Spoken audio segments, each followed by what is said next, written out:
Hai semua, selamat tengah hari dan juga salam sejahtera kepada semua pelajar. Jadi untuk hari ini kita akan masuk dalam bab yang baru, yaitu bab 7 berkaitan dengan kepelbagaian iklim dan pengaruhnya terhadap kegiatan manusia di Asia. Dan pada bab awal-awal bab dulu, bab 4, kamu sudah belajar berkaitan dengan cuaca dan juga iklim di Malaysia. Jadi untuk hari ini kamu akan belajar skop yang lebih luas, yaitu luar daripada Malaysia yang merujuk kepada Asia. Dan kamu akan belajar ada 4 subtopik di dalam bab ini. Oke, jadi kita akan tengok satu-satu. Oke, kita tengok kepada yang pertama dahulu. Untuk hari ini, kamu akan belajar berkaitan dengan kepelbagaian iklim di Asia. Oke, dalam 7.1, tahukah kamu bahawa benua Asia boleh dibahagikan kepada 4 zon iklim, iaitu zon sejuk sederhana, zon panas sederhana dan juga zon panas. Oke, jadi maksudnya di sini iklim di Asia ini terbahagi kepada 4 zon. Ingat ya, 4 zon, yaitu zon sejuk sederhana, zon panas sederhana, dan last sekali adalah zon panas. Okey, dan zon sejuk terbahagi kepada satu iklim yang dikenali sebagai iklim tundra. Okey, iklim tundra dia merujuk kepada zon sejuk. Zon sejuk sederhana pula dia ada dua jenis iklim, iaitu iklim Siberia dan juga iklim Laurentia. Zon panas sederhana pula dia ada 3 iklim, iaitu iklim Mediterranean, iklim steppe dan juga iklim China. Dan zon panas dia ada 3 juga, iaitu iklim gurun panas, iklim monsun tropika dan juga iklim khatulistiwa. Okey, jadi cikgu harap untuk ini kamu kena tahu ya. Okey, kamu kena ingat ada 4 zon dan di dalam zon itu terdapat iklim-iklim yang terdapat di dalam zon tersebut. Okey, jadi kita akan belajar kenapa zon sejuk ini adanya iklim tundra. Kita akan belajar untuk subtopik seterusnya. Okey, kita tengok yang ini. Okey, kita tengok kepada satu-satu dahulu. Okey, 7.2 ciri iklim mengikut zon. Okey, kita tengok kepada zon sejuk. Okey, zon sejuk iklim dia tadi adalah iklim tundra. Okey, maksudnya di sini ciri iklim di iklim tundra ini adalah suhu musim panas tidak melebihi 10 darjah Celsius dan suhu musim sejuk di bawah takat beku kira-kira negatif 28. Dan jumlah hujan dia hanya 250 mm dan kerpasan turun dalam bentuk hujan.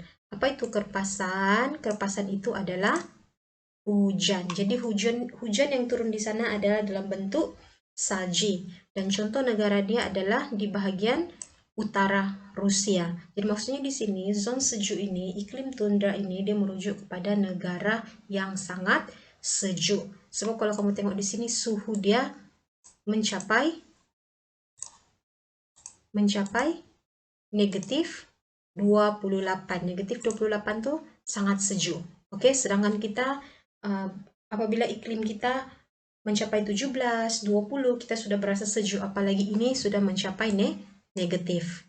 Okey, seterusnya kita tengok kepada iklim sejuk sederhana, di mana ada dua iklim dia. Okey, kita pergi zon sejuk sederhana, dia ada dua iklim, iaitu iklim Siberia dan juga Laurentia.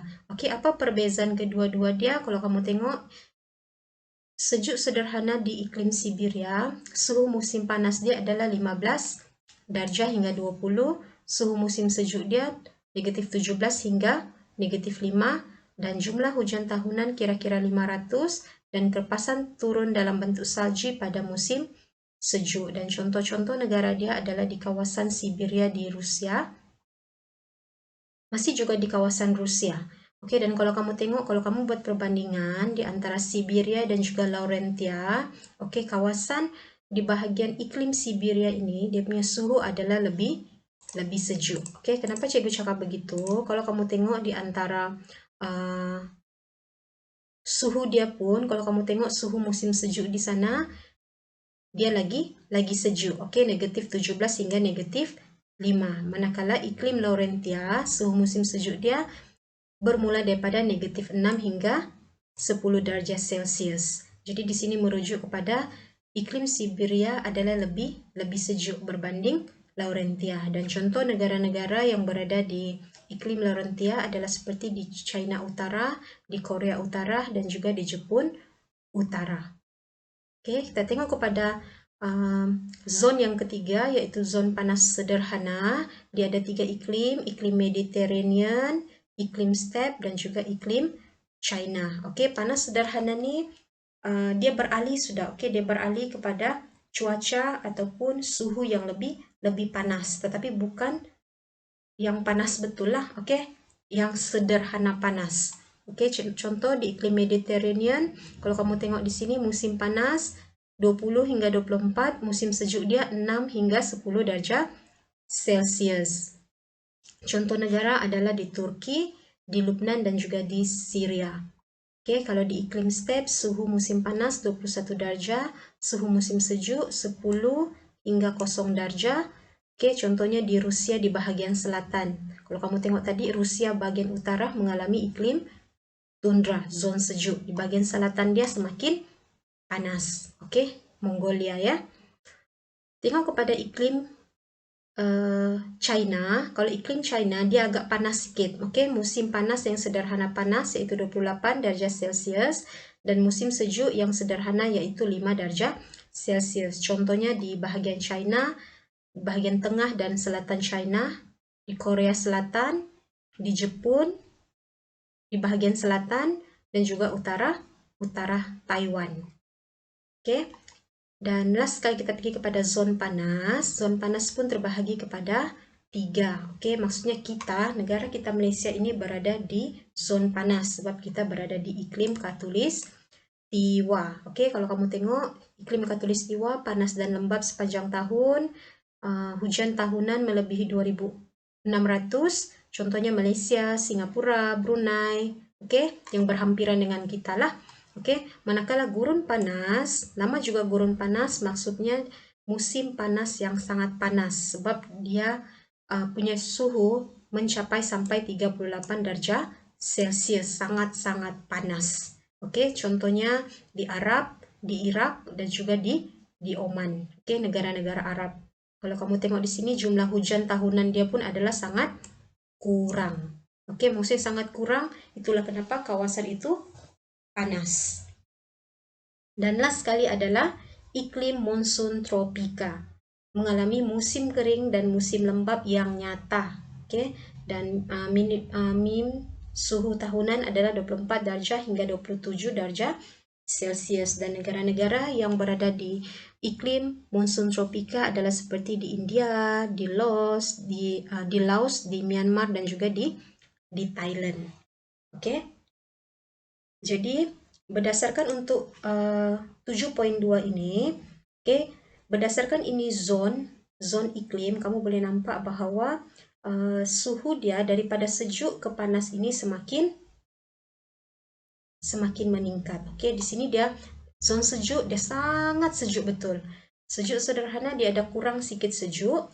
Panas sederhana dia panas yang tidak berapa panas, dan zon panas dia berada di kawasan-kawasan yang menerima cahaya matahari yang banyak. Oke, jadi cikgu harap kamu boleh buat ulang kaji dan tengok baliklah untuk yang 7.2 ini. Oke, dan ini adalah peta. Kita tengok peta dia. Oke. Kalau kamu tengok peta di sini, kamu akan nampak lebih jelas lah. Oke, iklim-iklim yang berada di Asia. Oke, di kawasan utara ini, kalau kamu tengok di kawasan utara ini, kawasan ini dia punya iklim adalah berada di zon sejuk. Oke, maksudnya di sini suhu dia lebih sejuk berbanding di kawasan-kawasan bahagian selatan. Oke, di kawasan yang sini bahagian kawasan gurun panas.